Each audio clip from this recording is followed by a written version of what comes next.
जब सब वही है, जब सारे शरीर उसी के हैं, जब सारे नाम उसी के हैं, तो जिस नाम को तुम अपना नाम कह रहे हो वो तुम्हारा नाम अपना कैसे हुआ? वो भी उसी का हुआ फिर।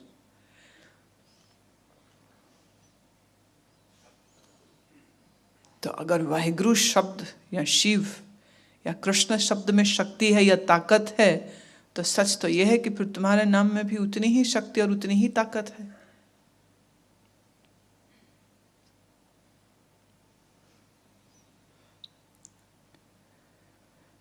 प्रभंगी प्रमाथे समस्ति विभूते। प्रभंगी, you are the power of destruction. प्रलय तेरे ही द्वारा होती। प्रमाथे, सबका तू नाश करने की शक्ति रखता है। तो जहां भी कहीं नाश हो रहा है, जहां भी कहीं मृत्यु घटित हो रही है, वो भी तू ही है। समस्ति विभूते। विभूति का अर्थ होता है शक्ति, विभूति का अर्थ होता है ताकत, वैभव, सौंदर्य। 9 निधियां और 18 सिद्धियों का जिक्र आया है योग में कि ये शक्तियां आदमी प्राप्त कर सकता है। पर जहां जहां भी कोई भी शक्ति है, वो शक्ति परमात्मा की ही है। तो जहां जहां ये शक्तियां तुम्हें दिखाई पड़े, उस व्यक्ति, जिस व्यक्ति में ये शक्तियां हैं, उस व्यक्ति को किनारे कर देना और देखना उसके भीतर में वही परब्रह्म है। शक्ति तो उसकी है।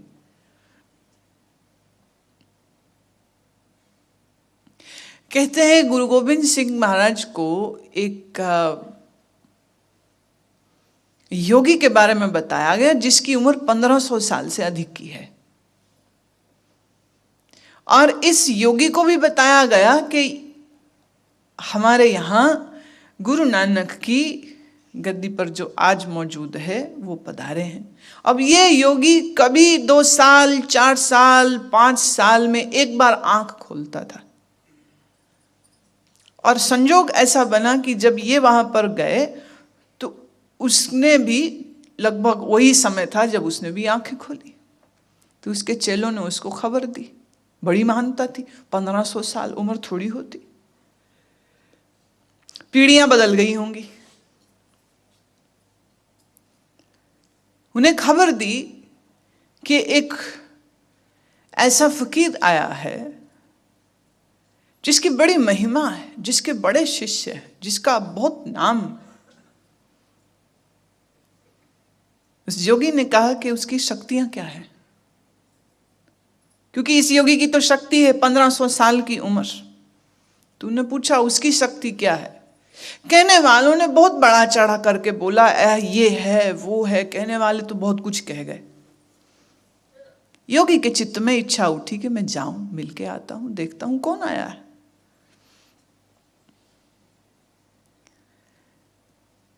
जब वो मिलने आया तो बैठे पूछता है, आप में कौन सी शक्ति है?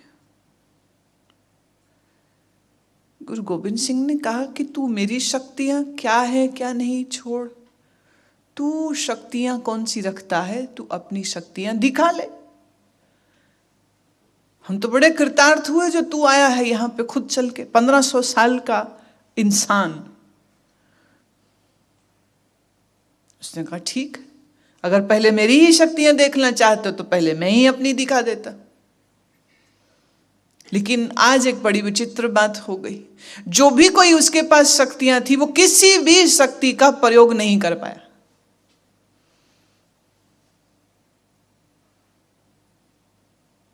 अब सब लोग इंतजार कर रहे हैं कि कुछ तो करेगा अभी, गायब हो जाएगा, कि शेर बन जाएगा, कि हाथ हिला के सोने के ढेर खड़े कर देगा। क्या कर देगा ये? पर कुछ भी नहीं हुआ। घबराया और कहता है कि ये क्या हो गया, ये क्या हो गया, मेरी शक्तियां कहां गईं? मैं तो आपसे आपकी शक्तियां देखने समझने आया था, ये क्या हो गया? गुरु गोविंद सिंह मुस्कुरा के कहते, हमारी यही शक्ति।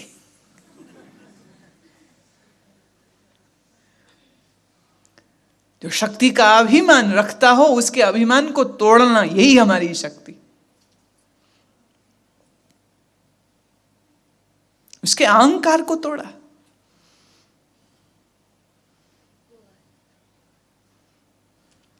जहां भी कहीं शक्ति दिखे, हालांकि लोग यही चाहते हैं और शक्ति को ही नमस्कार करते हैं, ज्ञान को कोई नमस्कार नहीं है। कई बार कई लोग मेरे चेलों से भी पूछते हैं वो क्या कर सकते हैं, क्या कर सकते हैं।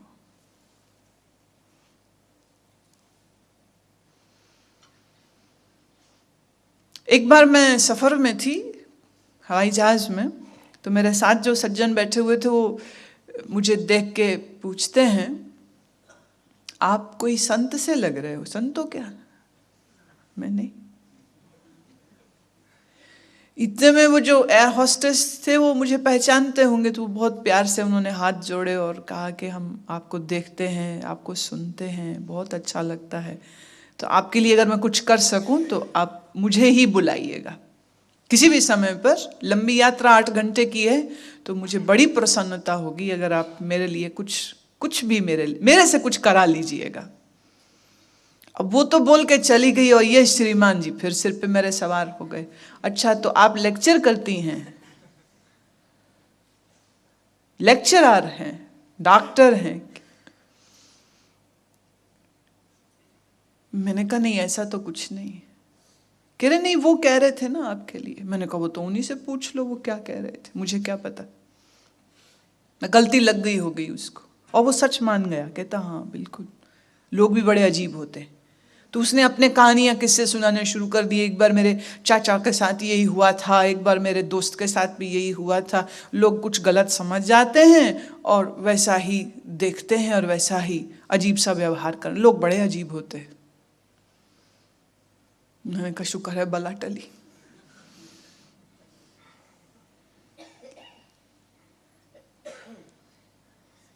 क्या शक्ति है,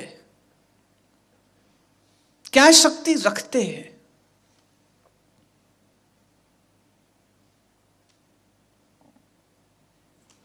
सारी शक्तियां हमारी ही तो हैं। जहां भी कहीं कोई भी शक्ति है वो किसकी है? वो हमारी ही तो है।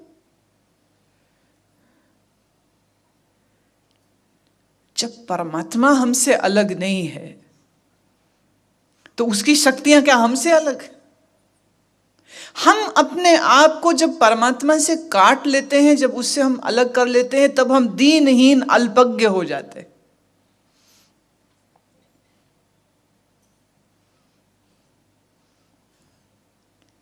पर दीनहीन अल्पज्ञ मन हो सकता है, बुद्धि हो सकती है, पर स्वरूपगत तो शिव स्वरूप है। और सारी शक्तियां इसी शिव की ही तो है। हां, कोई शक्ति यहां से प्रकट होगी, कोई शक्ति वहां से प्रकट होगी। अब भारत के प्रधानमंत्री से तुम पूछो कि फरीदकोट डिस्ट्रिक्ट का डिप्टी कमिश्नर कौन है, उसको पता होगा?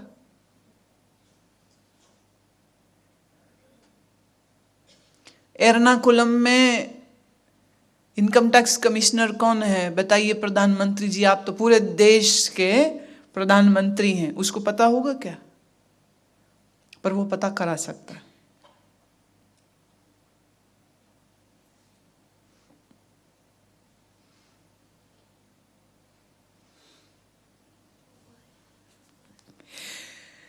एक महात्मा को किसी ने कहा कि मेरे बच्चा बड़ा बीमार है, आप आशीर्वाद दीजिए वो ठीक हो जाए, आप कोई मंत्र फूंक दीजिए कि वो ठीक हो जाए। महात्मा ने कहा देखो ये काम हमारा नहीं है, हम किसी और काम के लिए बने हैं। ये छोटे छोटे काम तो हमने डॉक्टरों को छोड़ रखे।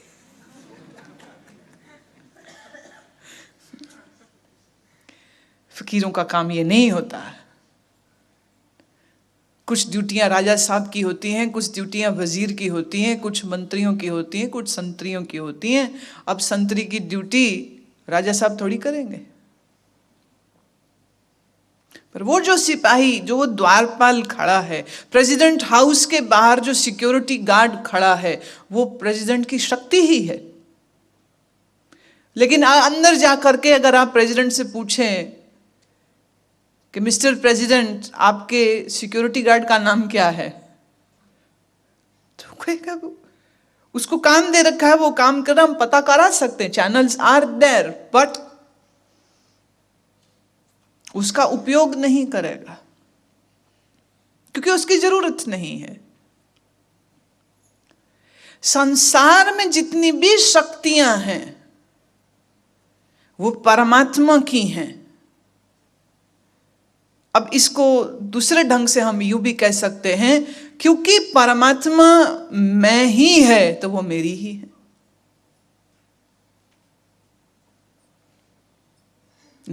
कोई कहे कि जी कुछ शक्ति दिखाओ, बोले दिखाने की जरूरत क्या, दिखी तो रही कई जगह में।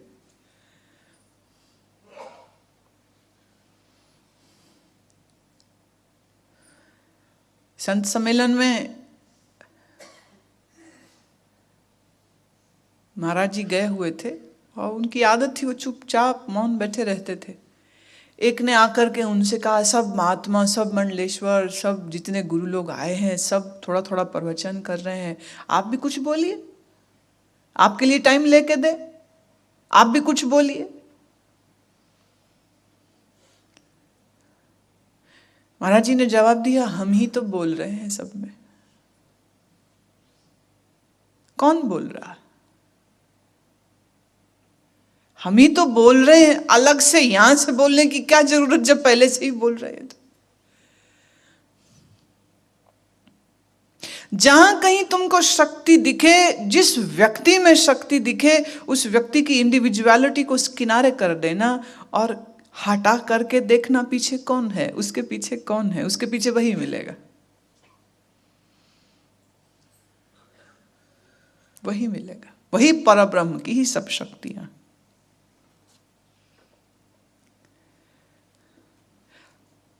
कलंकम बिना ने कलंकी स्वरूपे, नमो राजेश्वरम परम रूपे।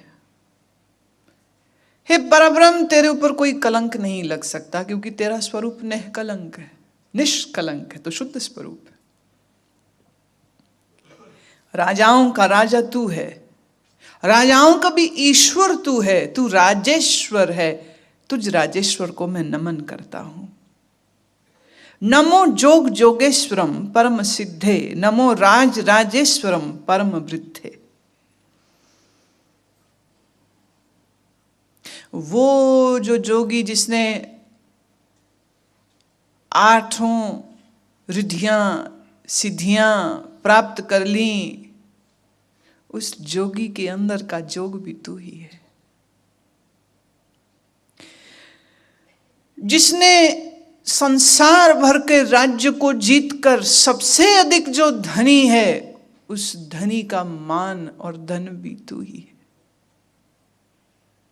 नमो जोग जोगेश्वरम परम सिद्धे, परम सिद्ध स्वरूप है। नमो राज राजेश्वरम परम वृद्धे, वृद्धे मने, वृद्ध मने बूढ़ा। कल मैं कही रही थी पहले से कि बूढ़ा, सबसे ज्यादा बूढ़ा कौन है? परमात्मा ही बूढ़ा है। अब जाप साहब में गुरु गोविंद सिंह महाराज मेरी कही बात को दोहरा दिया, बुढ़ा है तू, सबसे बड़ा है, बुद्धि समझ सब तेरे से तो निकलती है, परम वृद्धे। नमो शस्त्र पाने, नमो असत्र माने। मैंने आपको पहले ही दिन ये बात कही थी कि गुरु गोविंद सिंह ऐसे समय पर इस दुनिया में आए जब आपके वंश, आपके शिष्यों के ऊपर उस समय की राज सत्ता बहुत से जुल्म कर रही थी। गुरु घर के 2 गुरु तो शहीद हुए ही थे। गुरु हर राय, गुरु अमरदास, यहां तक के गुरु अंगद देव जी को भी अपने समय पर इन हुक्मरानों से तकलीफ होती रही, स्पष्टीकरण देने पड़ते थे, क्योंकि बार बार इनके ऊपर इल्ज़ाम लगा दिए जाते थे कि ये लोगों को इस्लाम के विरोध में कर रहे हैं। और कभी कभी गुरु घर के ही कुछ लोग जाकर के षड्यंत्र कर देते और राजनेताओं से मिल करके गुरु गद्दी पर जो भी कोई मौजूद होता, गद्दी के लोभ में, पैसे के लोभ में ऐसे गंदे खेल खेल जाते थे। गुरु अर्जन देव जी के बड़े भाई पृथ्वीचंद बहुत तकलीफ दी है, बहुत कष्ट दिए, और वो माना नहीं तब तक जब तक कि शहीद नहीं हो गए।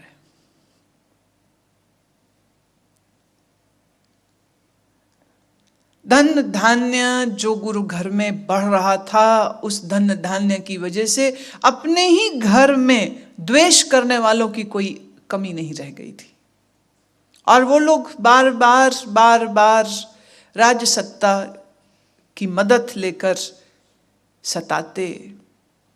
और गुरु हरगोबिंद के समय से तो फिर युद्ध ही शुरू हो गए थे, आमने सामने लड़ाइयां शुरू हो चुकी थी, कि उन्होंने कहा बस बहुत हो गया, बहुत हो गया।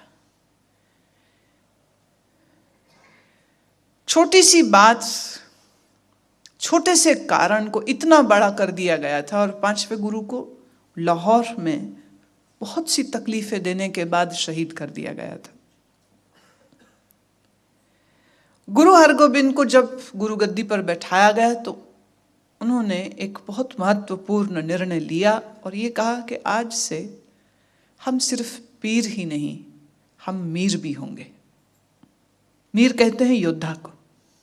हम सिर्फ पीर ही नहीं होंगे, हम मीर भी होंगे। तो उन्होंने 2 तलवारें अपने गले में पहनी, दाईं और बाईं, और 2 तलवारें पहनी और कहा एक तलवार मेरी पीरी की है और एक तलवार मेरी मीरी की है, क्योंकि आज पीर होने के लिए अपनी स्व सुरक्षा करनी ही पड़ेगी, नहीं तो जो हाल मेरे पिता का किया वही हाल कल मेरा भी करेंगे ये लोग। और गुरु नानक के घर का संदेश इस घर घर तक पहुंचाना है। इस सच की आवाज को बंद थोड़ी हो देना, इसको बंद नहीं कर देना, बंद होने नहीं देना है। इसलिए अब राज सत्ता से अपने आप को बचाने के लिए हमें अपनी आत्मरक्षा और अपनी सुरक्षा स्वयं ही करनी पड़ेगी।